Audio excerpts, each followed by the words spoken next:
in downtown, Stephen Brown, once again on the Leafs and Lads podcast. We're all back. And just like the Leafs, last night, we started this podcast right before the Oilers game. So it's been a bit of a rough time since then, and we were so hyped. But downtown, last 3 games of Western road trip. Chalk it up to a bunch of new guys getting together and meshing with the team. Chalk it up to poor play. Do you have any issues, or do you think it's just par for the course? I think Sheldon Keefe every once in a while leaves these great breadcrumbs for us to follow. And after that game against the Edmonton Oilers, he said they didn't play with any intelligence, basically. And then he also made the comment in saying that it wasn't the new guys that didn't play well. So if you're worried about the team meshing and gelling and the chemistry and stuff like that, well, all the new guys played well. It's all the guys that have been here that didn't necessarily play well in that game against the Oilers. But then you look at that game against the Calgary Flames, and even though it started off a bit rocky, and maybe you would have liked them to have scored a little bit more because they only potted 2 in that game, but that third period was an absolute defensive clinic. Like Calgary just couldn't break the puck into the offensive zone at all. Mm-hmm. And then last night in Vancouver, maybe you could chalk it up to 3 games in 4 nights, the end of a Western road trip. Maybe, maybe Thatcher Demko playing well. He always seems to play well against the Maple Leafs. But there are interesting comments that are left behind by Sheldon Keefe sometimes, and I felt that he left a couple of them for us on this road trip. Did he give any after last night's? I didn't end up watching the press conference. Last night I didn't see anything. Like, obviously, I think the 2 biggest talking points coming out of that game is Austin Matthews blocking a shot on the inside of his knee, and Ryan O'Reilly not playing the third period there, and Scene leaving the arena with a splint on his finger. Mm-hmm. So, I mean, a lot of people were worried that it was a broken hand, some broken fingers and stuff like that. I mean, comparatively, a broken hand to a broken finger. But it's then season again, first month. It's season first month. Yeah, like you don't want to play doctor, but they did say we'll get the update on him on Monday, and it's just like, okay, well, I can't wait till Monday. So let's not play the speculation game, but also let's try to safely infer what we can. And from that picture, he had a splint on his index finger, I believe, on his left hand. Mm-hmm. So the one takeaway from that is I don't know if you remember watching the Amazon All or Nothing documentary. Yeah. And there was a scene specifically where Wayne Simmons was in the dressing room after a game, and he had broken his wrist that year, and he had some kind of weird contraption on his wrist. And people were like, what is that? And we found out it was a bone regrowth stimulator machine. And it's just like something that you and I wouldn't have access to. These guys have round the clock. Or the Coyotes would have access to. Yeah. I don't know. Like the Leafs might get in trouble for having all this medical equipment. Yeah. Of course. Yeah. But these guys aren't like us, right? Like where you and me, it might take 4 to 6 weeks for a broken finger. They have round the clock care and just stuff that we don't have access to. So for him, it might be 2 weeks, it might be 3 weeks, it might be 4, but whatever it is, the playoffs are 6-7 weeks away. If it is a broken finger, we find out tomorrow. He should be back before then. Yeah, and I mean, we were 3rd, 4th in the league before Ryan O'Reilly got here, not even counting all of our other acquisitions. Like, we'll be okay. And if anything, maybe it's kind of good that a guy who's played some tough minutes in the NHL gets a couple weeks break. I'm not too bent out of shape about it. Is his left hand on the bottom of the stick or the top of the stick? I believe he shoots left-handed, so it would be on the bottom. Damn. Okay, well, anyways, not as good as I was thinking, but in the end, yeah, I'm not too worried about that. As I think most Leaf fans, well, I mean, everyone's already freaking out about everything. That's the next topic I wanted to get to was before we get to trade deadline stuff was Morgan Rielly. I'm interested in your thoughts. I know you look at the metrics a lot and then also go by the eye test. A lot of people are calling for his head, similar to, I think someone made a Jake Gardner analogy on Twitter. And I mean, it's a little bit similar, but we're paying Morgan Riley a little bit more money. So what are your thoughts on Morgan Riley through this year and his contract overall? I think he's had a brutal season so far to this point. Especially the first couple of months and then coming back from the injury, he was a bit slow. But the one thing people have to remember is that his primary game is his skating and his puck moving ability, and he was coming back from a knee injury, so you got to bear with him a little bit when it comes to that. But also the pressure is on, right? You make all these trades at this year's deadline, like you said, we're going to talk about in a minute, but he needs to be good now. Mm-hmm. And if you look at the way that the Maple Leafs have used him in years past, maybe because of all those deadline acquisitions, we don't need to lean on him as much come playoff time. But then again, a lot of people make the argument that Morgan Riley hasn't been the problem in any of their playoff losses. He seems to always sort of rise to the occasion and play his best hockey in the months of April and May. But he hasn't been good this year. He needs to be better. He needs to be more consistent. He needs to be more mindful about the turnovers, not only in his own not only in his own zone, but in the offensive end as well. And this shooting into shin pad stuff, I can understand it gets frustrating. But the last time I looked, which was maybe about a month ago or so, the Maple Leafs power play was better and more efficient when Morgan Riley was there compared to Rasmus Sandin or their 5 forward experiment. By a lot, if I remember correctly, seeing that stat. By a decent margin. Yeah. Maybe like the underlying counting stats were fairly similar, but the actual amount of goals that went into the net were a lot more. And maybe that's because he's providing more clean looks. He's handling the puck a little bit more cleanly. You're not catching it in awkward places. But he needs to be better than he has been. And over the last 2 or 3 years, I don't think there's any evidence to suggest that he can't be better, right? Like, this is a guy that's been relied upon to play the most amount of minutes out there, night in and night out, and against the other team's best players. Yeah. And he's been successful in that role in the past, right? The name of the game is Ron Hainsey and the like, too. Yeah, I'll just throw that out there, right? Exactly, right? The objective of the game is to score more goals than the other team. And when Morgan Riley is on the ice, the Maple Leafs score more goals than the other team, even with the other team's best players out there. Now, do you think there's some merit to saying that you kind of like he plays 18 minutes a night in like second pair roles against other teams' second, third lines? Or do you keep, if it has been working over the years, you just hope that it works out that he can play against best competition and outscore them? Wait, I mean, that's Sheldon Keefe's job, right? Yeah. He's got to put guys in positions to succeed. And if Morgan Riley can't be an everyman for you, well, then your job is to figure out how to make him work where he best fits. And that's in offensive situations. Maybe if you're up a goal or two late in the game, maybe you dial back his minutes a little bit. And that's why you have guys like Mark Giordano and TJ Brody and Jake McCabe now, where those are your 3 most reliable, most dependable defensemen. They're not maybe the best defensemen on the team. That's not what I'm saying, but I'm also not saying that they aren't. I'm just saying you know what to expect from those guys when they're on the ice. Right. And with Morgan Riley, sometimes you don't. Yeah. But now you're in a position where you don't have to lean on him as much, And I mean, the root word of defenseman is defense. So those 3 guys, if you're just looking at the word as a whole, are going to be your best defense men.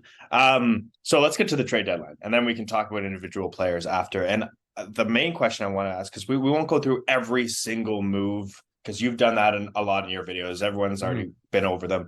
But I want you to answer if you think that there was any move that the Leafs made that was below a B+ for you. No.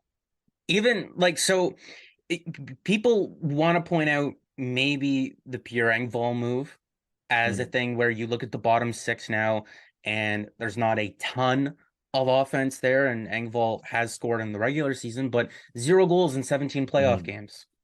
So, you got to start evaluating when you're looking at the numbers. You can't just ignore the playoff ones as well. And Yeah. 0 goals in 17 playoff games for his career is pretty damning.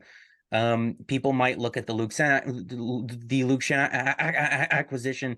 If you're looking at that purely from an analytical standpoint, yeah, Luke Shen is not a top pairing defenseman. He's not a guy that you can lean on in every situation. But I've tried to stray away from using only analytics Yeah. to analyze certain moves because you know what? Luke Shen coming back to Toronto is a hell of a lot of fun. Mhm. We've seen him absolutely crunch JT Miller last night, and I made the joke that he's probably wanted to do that for the last 2 years. Yeah. That guy is frustrating as hell um, to play with, but also against, as we saw last night. He still is a talented player. He's just a bit of a whiny baby out there sometimes. Yeah.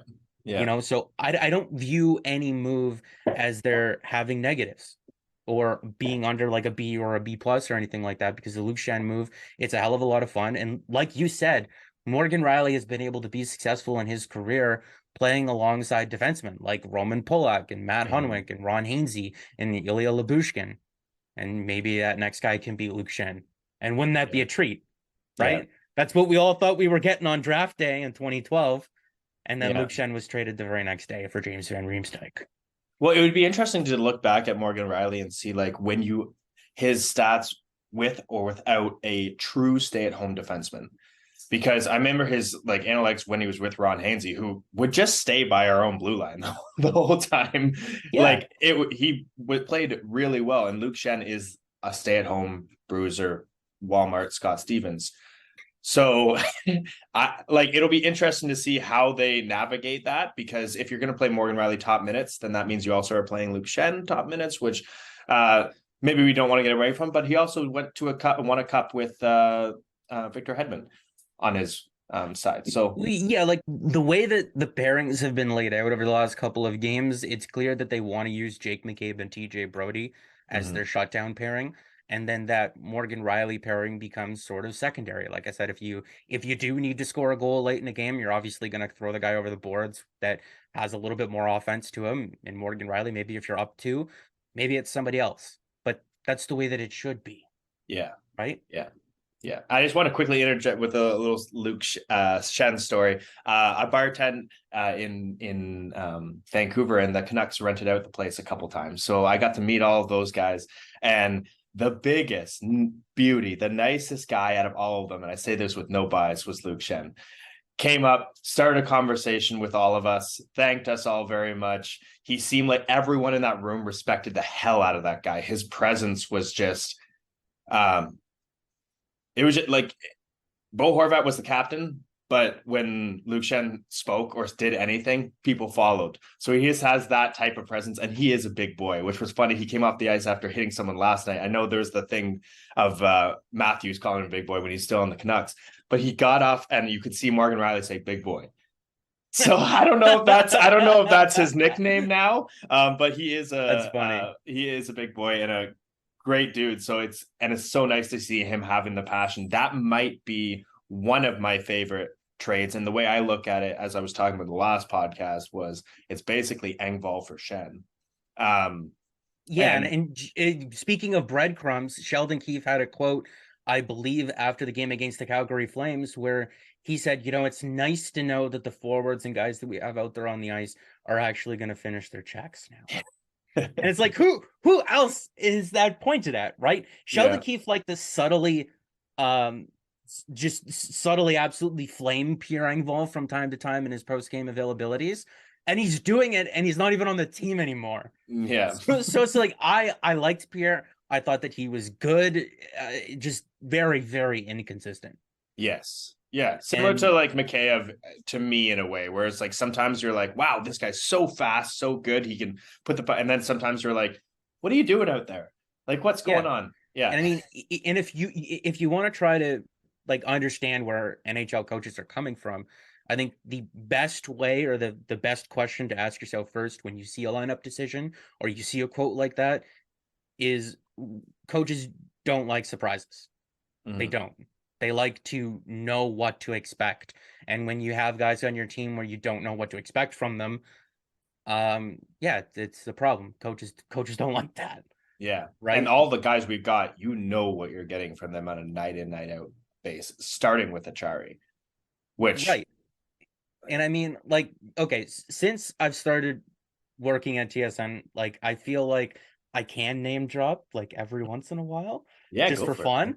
And like you mentioned how good of a guy Luke Shen is. Farhan Lauji, the TSN reporter in Vancouver, had a really good tweet on trade deadline day, and he doubled down on it when he was interviewed live on Trade Center. He said, you know, if you're a good guy in Vancouver, it just doesn't work out for you. Look Mm, at Bo Horvat. Look at Luke Shen. Look at the guys yeah. that they've moved out this season. Poor Travis Dermott. Yeah, I mean, like, and if you're and like, I mentioned that because if you're worried about the Maple Leafs room with bringing in 6 new guys and stuff like that, and Sheldon Keefe and Kyle Dubas said it best, when you look to shake up the team that much, you look to bring in good guys, Mhm. and they're I don't know, like there isn't a better example of character than like Luke Shen and Ryan O'Reilly around the league. They just have so many examples of stories and stuff like that where they're just the ultimate good guy. Yeah, and Ryan And O'Reilly seems like all of those, every single one guy that we picked up. I haven't really heard Gustafson say anything, but all of them just seem like very mature. They're all like in their late 20s, early 30s, the peak years where you kind of figure your shit out. Trust me, I can attest to it. But it's a perfect group to have with the big boys on the team who are good just dudes, starting to come into good their own. dudes, good dudes who are also good at hockey, Yeah, right? exactly. Yeah. Exactly. And not It- Joe Thornton saying, what was the quote in the All or Nothing when they said that we need to beat bad teams? Like, we'll figure out in the playoffs. We don't want that kind of energy. I might be paraphrasing that, but we want guys who are saying, no, we're going to figure out every single game, which they haven't yet, but it'll come. and I mean, we did mention more Ryan O'Reilly there. He left the game. Um, and we're gonna hear about that Monday. I don't know. I'm still torn about it. I'm still nervous about it because we don't Yeah, we don't know that um the extent of it. But like we had already mentioned, I think it's gonna be okay. gonna be okay. Yeah. It's gonna be okay. Does this is the kind of the last thing we'll touch on for the trade deadline? Because once again, everyone who's listening to this who hasn't listened to your videos, just watch all of Downtown's videos and some of his. If you want to see some Nostradamus stuff, listen to his videos before because he guessed a lot of it. Um, but does the Sandine getting 3 assists last night, playing top pair minutes, um, give you any pause? We talked about in the last No, podcast that for us, it was like he wasn't going to play. He was going to leave for nothing. We got an asset that we can do anything with. no. I don't look at that and give pause to it at all because we know he can put up points. Mm. We know he can do that. That's not a surprise at all. It's just the worry about him is like lots of people like to say the Maple Leafs struggle or they can't play against teams that play heavy. And I've thought about that and what that sort of means. And I think when people say the Maple Leafs struggle against teams that play heavy, I think they mean teams with a good forecheck, right? Yeah. Guys that get in hard on you, they make your job more difficult. And as a defenseman going back to pick up the puck, you know, Rasmus Sandin, he's shifty on his edges, but he's a smaller guy. He's not the fastest skater. Mm-hmm. He's shifty on his edges, but he's not the fastest skater. He's had a hard time dealing with incoming forechecking pressure basically his entire career. He hasn't been the best at it. And when you're looking at teams like Tampa and Boston and Carolina, hypothetically, if the Leafs want to go the distance this year, you might have to get through all 3 of those teams, even the Mm-hmm. Rangers. All 3 or 4 of those teams play very, very heavy. And it's just like, so if you didn't trust him, then if you didn't trust him to play against those teams, there's no point in having him on the roster anymore. And if you did trust him to play against those teams, I said in my video, the next question is, do you think that he can hold up? Because he's Mm-hmm. been on the IR for an extended period of time in each of the last 3 seasons. So you could eventually back yourself into a corner where, like we mentioned him like 5 minutes ago with Travis Dermott, where you end up getting a third round pick for him if you hold on for him for too long, or Right. Andreas Janssen, where you end up just giving him away for absolutely nothing. Happening. Yeah. There's They well, made a call. They obviously they didn't yeah. they answered the questions that we just talked about. Yeah. They didn't think he can handle it. They didn't think he could do it. So instead of sitting on it and waiting and seeing, they shipped him off and they got a first round pick. And they did right by a player who didn't really want to be there, but they Yeah. did right by him. Yeah, exactly. There's no, I mean, for next season and moving onwards, I mean, maybe we regret it. He is just 22 years old and the blue line is getting older, so there is some concern there. But if you don't think he's going to be more than a bottom pairing defenseman on a contending team, you got to get the first round pick for him because you can find those guys. Yeah. Right. And Topi looks like a similar blend, a faster skater, but a similar type of player, a little bit shorter, and put the puck in the net. Maybe not as much this year, but he could be a guy that could come up and be Sandin in a couple of years. So, like, we do have some depth coming up. Who knows? You know, like they got Mark Giordano in free agency. They got TJ Brody there. They got Connor Timmins out of thin air. I'm not really. We have Jake McCabe for another 2 seasons after this one. I'm not really too worried about their blue line right now, and I don't think most people are moving into the future. We're looking at right now, and right now they get Eric Gustafson in that deal, who's been super productive. He would lead the Maple Leafs blue line in points so far this year, I believe. By 10, I think. Something like that. I'm not too sure how many Morgan Riley has, but they don't really lose anything off the roster. They get that first round pick. And Kyle Dubas said that he would be open to moving that first round pick at this year's draft. So maybe they're able to trade that first round pick for a distressed asset, you know, or a younger player that another team is looking to move on from. And maybe you end up taking that first round pick and turning it into another player that fits the style of game that you want to play a bit better, or that you're a little bit more confident in. Or 2 seconds that turn into Nyes and Robertson. Yeah, you know, it's the possibilities are endless. Yeah. No, I feel like we're going to agree on this, but there was a lot of vitriol thrown towards Dubas for not making a move in the final day. And I think you can probably agree with me that as soon as we got that first pick and Gustafson, we were kind of like, okay, there's one more. We're gonna get a top 6 winger, whether it's Bertuzzi. And then looking into, everyone was saying connecting to the end. I was like, he's hurt. But there was all of those guys that we were kind of like hoping, we're crossing our fingers. We're like, if we're gonna go for it, let's go for it. In the end, as I'm sure you'll agree, it's just there wasn't the right deal that came up that made sense. When you could easily make a deal at the end of the year, when you see a little bit more what your needs are based on who's resigning and who's not resigning, or you end up drafting a guy that could still help if all of these guys resign in the future. Were you upset at all?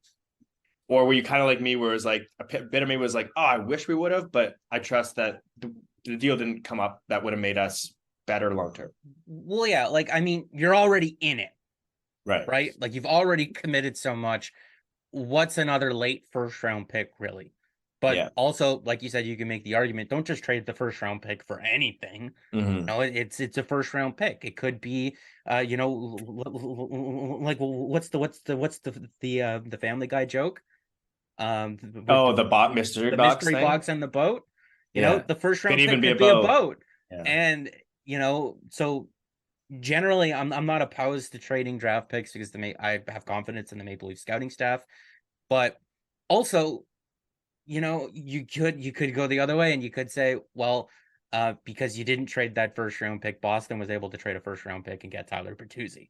You know, so you could look at it in a couple of different ways and say, yeah, you don't want to just trade that pick for anything, but also you could have acquired a player that would have stopped you know, your direct, you know, another team that you're contending with from getting as well.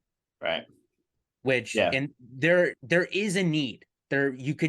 I was saying it in my videos, there's a legitimate, like, acquiring Ryan O'Reilly gives you the ultimate flexibility in being able to play John Tavares on the wing and being able to load up your top 6, but also having 3 just amazing centermen in your lineup down the middle. But if you arrange your lineup like that, the left wing spots on your roster look kind of weak. It's Alex Kerfoot, Calle Jarnkrok, Michael Bunting, and Zach Aston Reese there. Yeah. And you know, that doesn't sound so great. Yeah. So you could have went out and gotten another forward to strengthen that up a bit. So, but They didn't. And maybe Yeah. that means that they have a little bit more faith than Matthew Nyes. I don't know. How comfortable are you in putting a lot of faith in what, a 20-year-old, a 21-year-old, a I will sophomore in say, did you college? watch his interview with Jay Rosehill? And I forget what that podcast name is. I didn't, Locked on Leafs or whatever. but I did cut together the interview that Mark Masters did with him about a Okay. month ago or so for That's Hockey. I got to name drop every once in a Oh, while. go So for it. I did listen to the full 15-minute interview there, and I learned some things about him that I didn't even know. He Mhm. started to play on the penalty kill in his sophomore season. He's worked on his skating a lot. He's worked on his shot. And if you watch the goals that he scored this year, there are so many examples, first of all, of him just driving the net and just Mhm. being stronger and being bigger than everybody else. Um, but there's so many examples of him getting lost out there in the offensive zone as well, Yeah. finding the soft spots of the ice and playing with very talented players in Jimmy Snuggerud and Logan Cooley. Mhm. He knows where to go. He knows where to be on the ice in order to receive those passes in dangerous areas. And when he does, it's like a gun.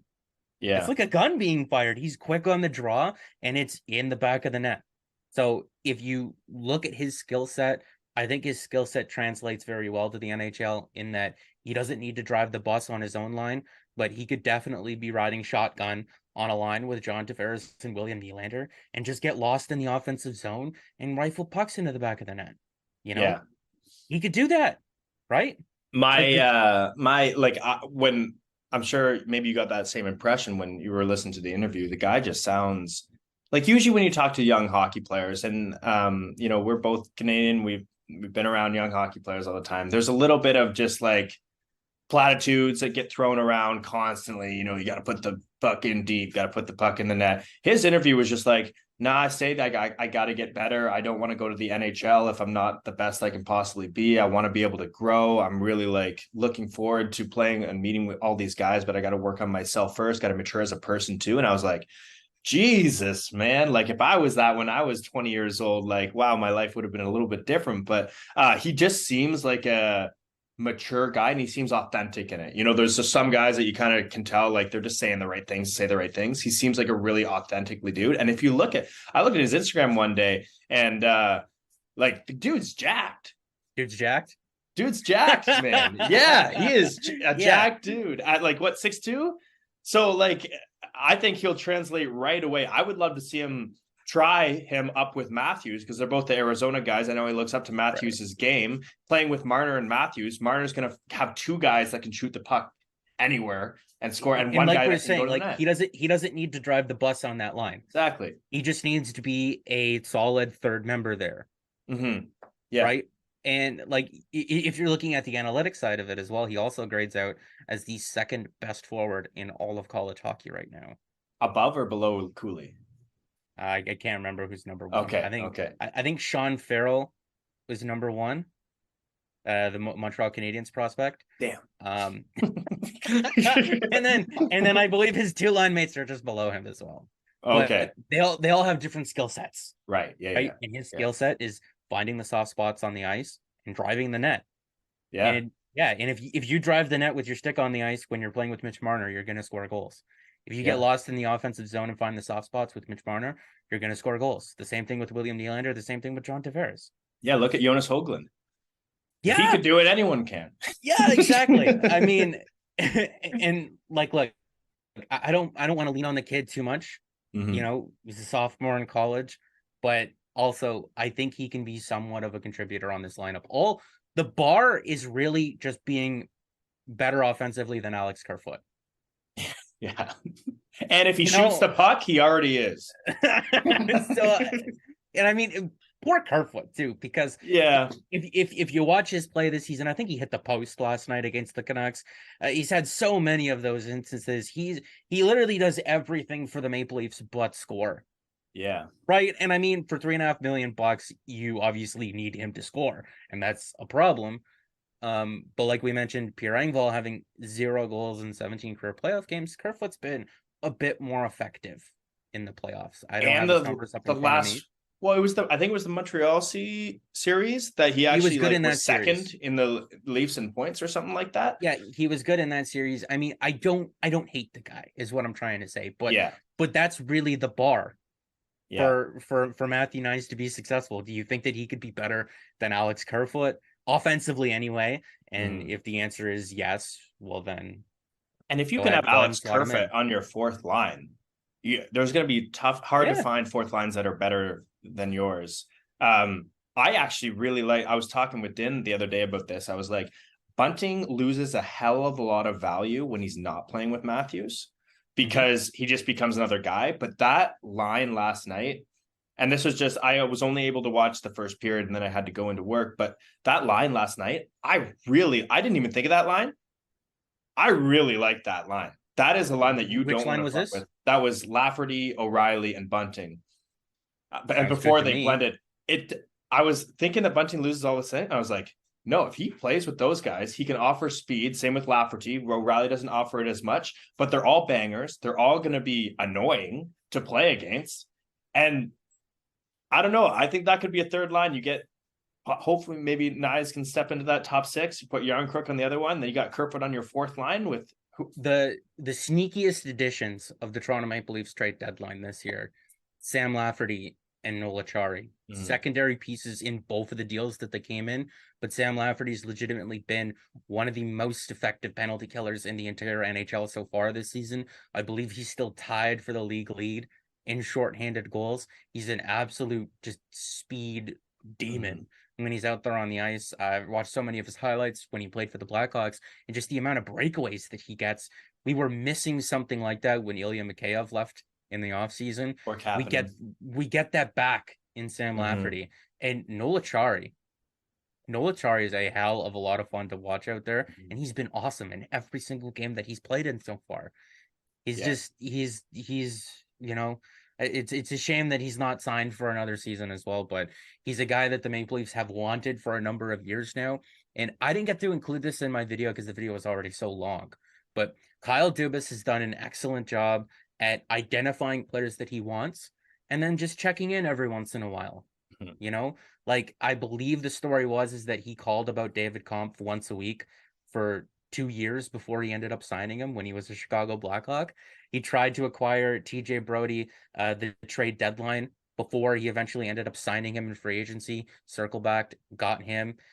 Sam Lafferty was a player that he had interest in. Noel Acciari was the player that he had interest in last year during free agency, went back and got him in a trade this year. So it's just like he keeps tabs on his guys. Luke Shen was another guy that they had some interest in at one point, just didn't really work out with the situation and the mix of players. But hey, you're available now. Okay, let's do it.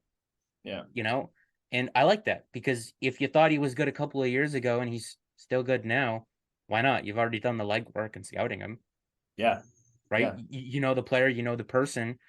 So again, it just goes back to the hulking question: do you think the Maple Leafs did too much at this year's trade deadline? And I know there's a lot of pushback and stuff like that because all the players that they got were good, but it is a legitimate question, you know?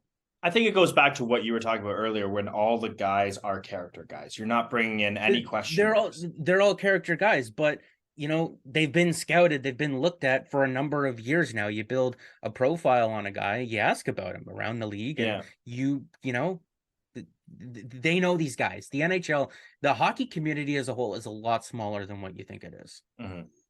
They know these guys. They know if they're going to fit in or not. Yeah. Yeah. And that was like, because I think it was Chris Johnson that posted the game one Leafs lineup from last year in the playoffs.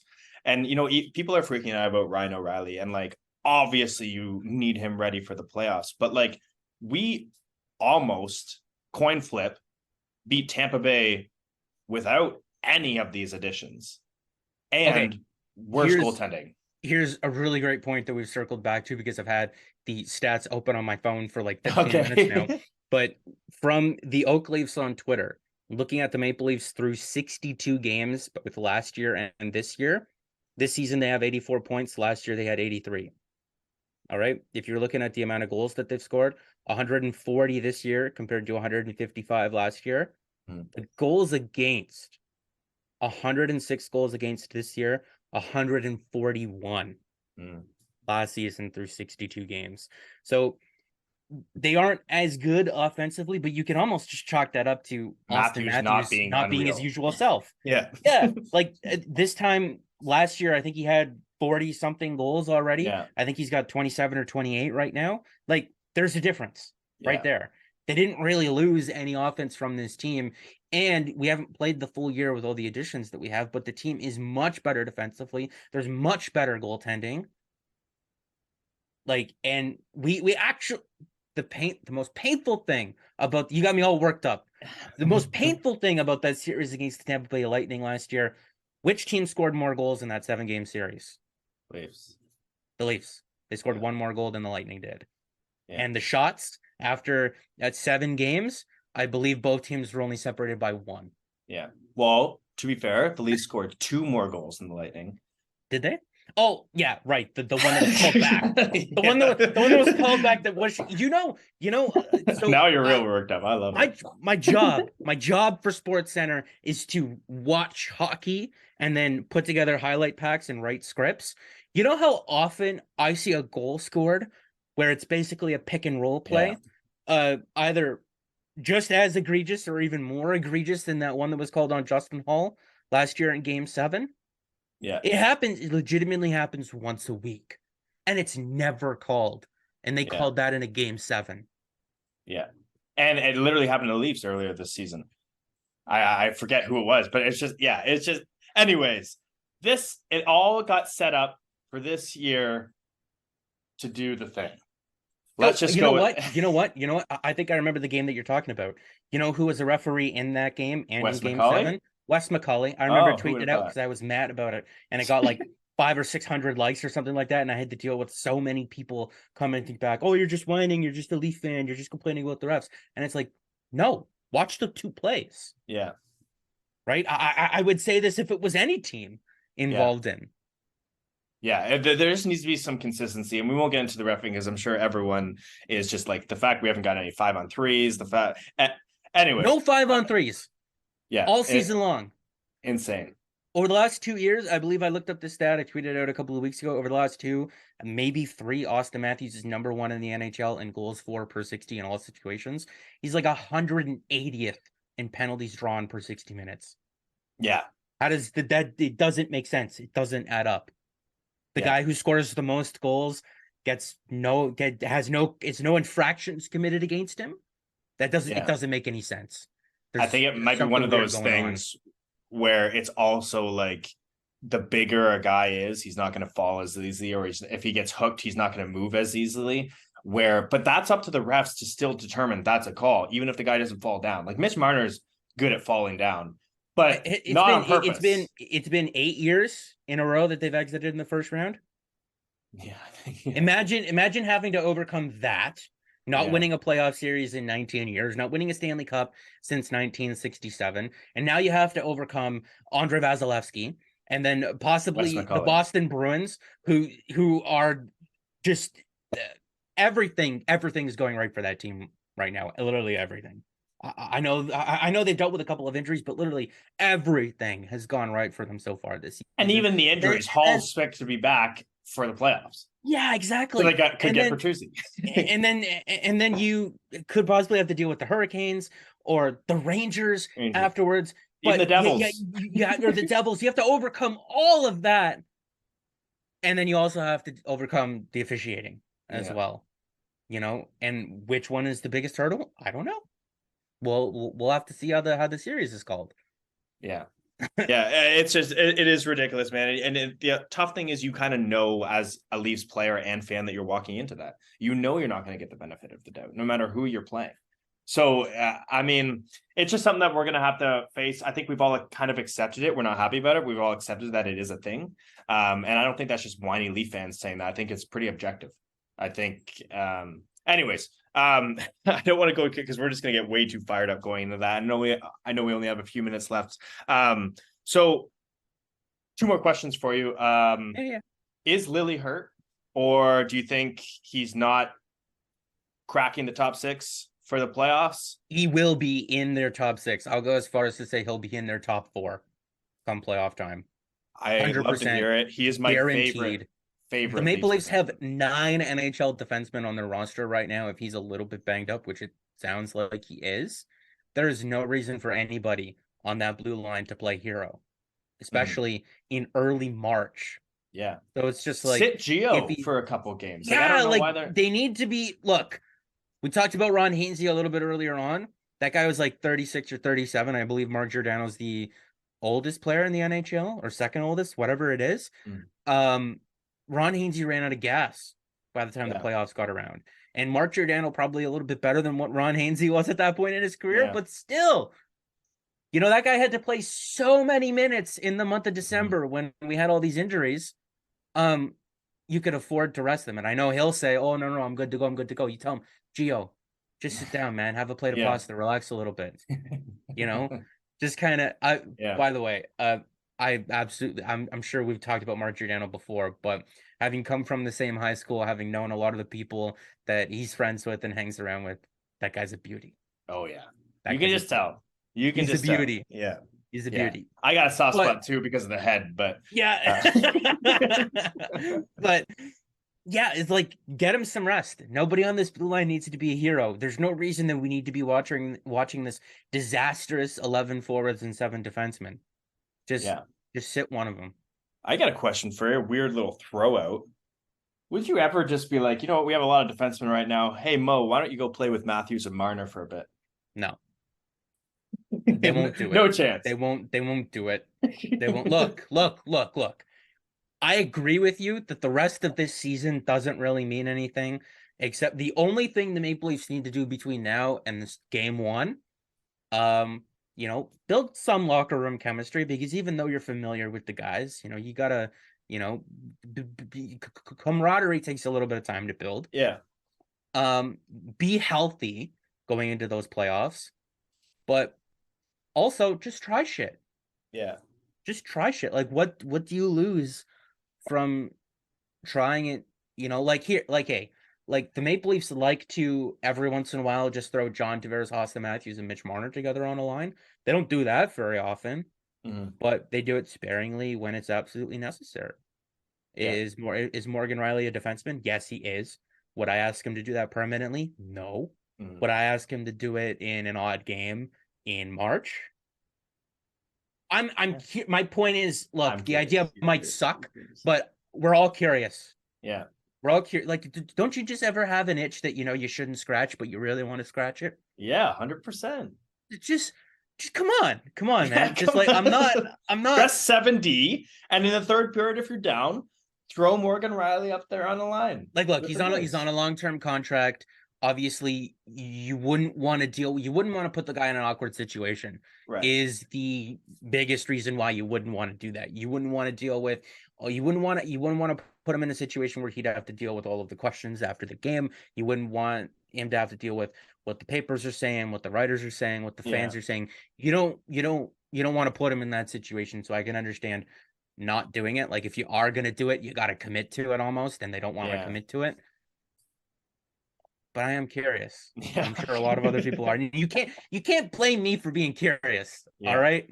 But Yeah. hey, there is the saying curiosity did kill the cat. Yeah. So, and I never thought of it that way leave before, that but itch yeah. alone. Like if you did do it and then he's getting paid like your number one defenseman, and people are like, okay, well, you're not even like It'd be a if you're firestorm. down, It'd be a it would be a firestorm. firestorm. You can't put that guy in that situation Yeah. if you're not going to do it long term, and I can't see them doing it long term. Yeah. Yeah. And if a shifter or two comes up, that would be pretty cool. And then the last thing I want to talk about, Race went from top to bottom, goaltending. I know Matt Murray came back. He looked good. He looked fine. It's great Yeah. in that game. I didn't think he had a chance on any of the goals of the Vancouver. They're all breakaways that I he's know, probably having like, a nap on. the expression like make a save, but oh, come on. He Like made saves. the Nil Zaman goal, he had no chance on that one. He absolutely sold out on that one. The other JT Miller one didn't have a chance on that one. Yeah. The Pettersson one didn't have a chance on that one. So it's just like, and his first game coming back from injury, and he already made 2 or 3 unbelievable saves. Like I was watching that one where he made the toe save. I can't remember on who it was on, but he made that toe save. And I was like, that could be like the highlight of the night. Mm-hmm. Like not just from that game, not just in the NHL, but in sports in general. That could be the highlight of the night. That's how Yeah. nice that save was. I'm not so worried about Matt Murray. I think we've accepted that as long as the Maple Leafs defense plays not amazing, but just good enough, Matt Murray will make the saves that you need him to. Yeah. Yeah. And I I think he's proven that all year. That if the defense in front of him is just good enough, he will make the saves that he needs to. There's been very few games this year where you look at, I guess he hasn't played very often, but there's been very few games that he has played where you look at it and you say, yeah, that's 100% on Matt. Yeah, and I think that's the difference for me, where if both are healthy and have had some games before, I think you start Matt Murray game one, no matter how good Samsonov's been, because there's I been disagree. more games. You I disagree. disagree. I disagree. Okay. Ilya's been the guy.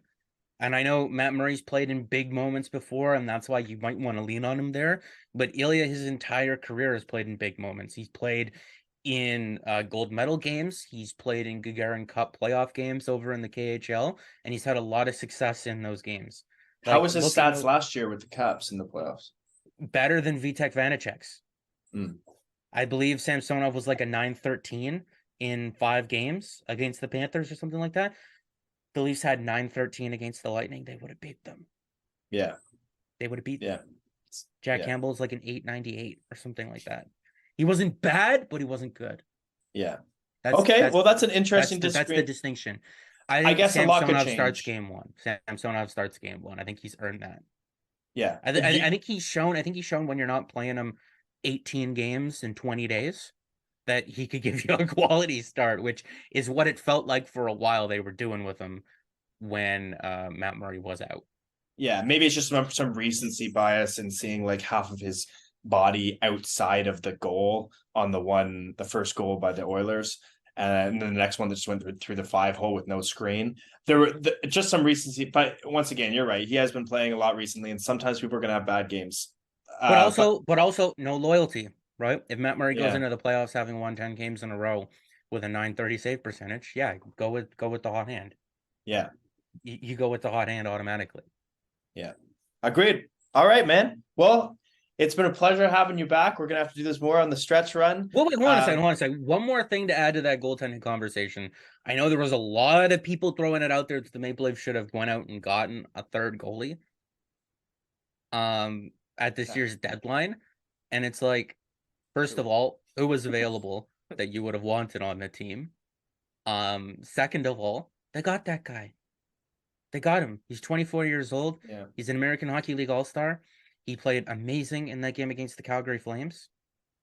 He's been good in just about every game that he's played at the NHL level so far in his career. I know it's only been 7 games, but he's been great in every single one of those games. Joseph Woll. Mm. Like that's what I tweeted out the other day. I said, let him cook. You know, like that meme. Let him cook. Just let the guy play the games. And that's what I was sort of disappointed when Matt Murray was out, that Joseph Woll didn't play more games. Yeah. Because it would have been nice to give Samsonov some nights off, but it would have been also nice to evaluate what you have there. Because maybe it would have silenced a lot of those people. And I think too that said that they needed to go out and get a goaltender. I think we can think about the next year too, is like, if you think Woll is ready, do you let Samsonov walk? Because you do have Murray. I think you would trade Murray. I think you would trade Murray. Trade Murray. Go Sam. You would trade Woll. Murray. Go with Sammy and Woll. And hey, that might backfire on you, but you got to look at what you could do with that $4.6 million. Yeah. Elsewhere, probably use most of it to re-sign Samsonov first of all, but also put it elsewhere in your lineup. You know, you got to re-sign Bunting. Matthews. Maybe you get that re-signing done ASAP. Yeah, but maybe you really like Ryan O'Reilly, and maybe you're able to work something out there. What's an extra couple $1,000,000 in your back pocket? What could that do for you in those negotiations? Yeah, you know. Yeah, things to consider, but not today. Not today. Yeah, this is the team, and you know what? It made me feel kind of good when we didn't make any moves on trade deadline because of all the turnover. And I was just picturing the locker room when Dubas and Keefe go in. They're like, "Boys, this is our group. Whoever's here right now, this is our group. Let's go win a cup." Like everyone here, you don't have to be Kerfoot. You don't have to be scared of that you're getting traded every single night for the last 2 years. Hall, you may stink it up sometimes, but you're here for at least one more year. Let's make it work. So I kind of like the idea of that conversation where it's not like you're trading more roster players. And as I was talking to Din with on the last episode, it seemed to me this could totally be outlandish, but like the Engvall and Sandin were like the odd guys out when it came to the chemistry. So there couldn't have been, in my opinion, two better guys to get off the roster. Well, than if Sheldon, those two. if Sheldon felt that way about Pierre, I can imagine other guys in that locker room felt that way as well. Exactly. And Sandin didn't want to be there. So you got rid of getting rid of Kerfoot. People seem to really like Kerfoot. Getting rid of Hall, he's one of the most liked guys in the room. So you kept everyone that keeps everyone happy, and you got rid of if you're worried about the way the Maple Leafs have played over the last 2 weeks or so, the losses to the Oilers, the Canucks, a couple of others mixed in there. The Lightning are also 3-4-3 in their last 10 games, and they just had all their star players benched in the third period yesterday. Yeah. So and a 4-game whatever ebbs and flows the Leafs are going through, their likely first round opponent is also going through those things as well. Mm-hmm. And they only added Tanner Jeannot at this year's deadline. Yeah. Like if you take a second to look at their defensive pairings, Victor Hedman, I know he's Victor Hedman and he could just turn it on when he needs to, but he hasn't been Victor Hedman so far through this regular season. Yeah. Defensively anyway. So him and Riley, wash. But no, like their team, looking at it, and especially with their guys getting older, they look even 1% worse than they did last year. And we are much better than we were last year. And we only lost. They don't have Andre Palat. They don't have McDonough. Yeah. And I know they still have Andre Vasilevsky, but he's the guy that scares me on that team the most. It's Andre Vasilevsky, and then a big gap between Steven Stamkos and Nikita Kucherov. Yeah. So whatever ebbs and flows the Leafs are dealing with, other good teams are also dealing with them. Yeah. That doesn't mean that it's okay. It just, work with me here a little bit. Oh, I am a optimist to the end. Man. Let's bring it from nervously worried like a train wreck to just cautiously optimistic. Can the bar be cautiously optimistic? Yes. I am full in optimistic. Like I know you are, but I like to bring doomsday people to just cautiously optimistic. You don't need to be anything more than that. And the other thing too, for anyone watching this who's tweeting I hate this guy, Riley sucks, get him off the team, Kerfoot.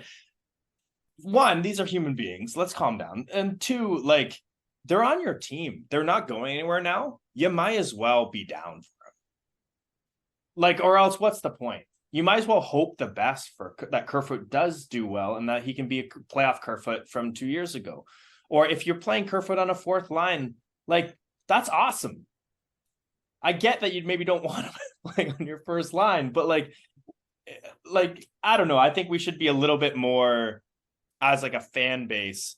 I get that we've been through so much pain, and a lot of these guys have been on the team that have given us so much pain, but they're also feeling it too. And the best thing you can do is just cheer for the guys that we do have, because that's gonna reverberate across, and we might as well all be cautiously optimistic, because when we win it, we can shut everyone else up on Twitter. Yeah, I mean, come on, Kerfy. I know you haven't potted one in 18 games, but I believe in you. Yeah, I believe in you. Yeah, I was just looking that up. I thought it was 17, but it's 18 games now after yesterday.